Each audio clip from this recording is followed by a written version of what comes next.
një njeri ndaj të cilit rëndojnë të gjitha djallëzit më të mëdha të shkaktuara ndaj këtij vendi.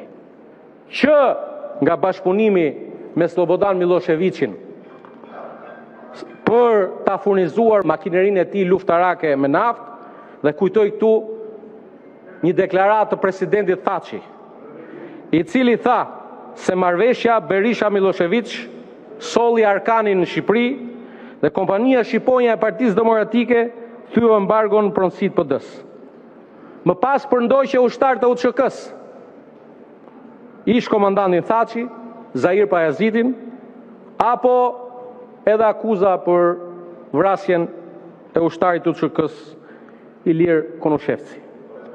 Dhe më pas vjen dhe ky financieri këtu, vjen financieri kur ja ku e ke Tritanin, e ka thënë me zë dhe me figurë Tritani se unë dhe kryeministri Meksi i tham Berishës që Sudja nuk çon parat në bank. E ke me zë dhe me figurë. Dhe Berisha na tha, mos u shqetësoni. Sudja është në kontroll të plot të shikut, parat në fund u zhdukën. Ku u zhdukën parat?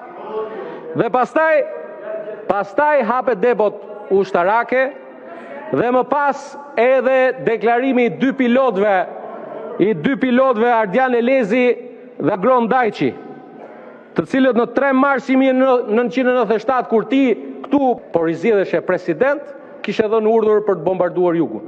Ky je ti. Dhe që prej asaj momenti ti ndoqe këtë strategji. Strategjia jote ishte bëj pis kundërshtarin.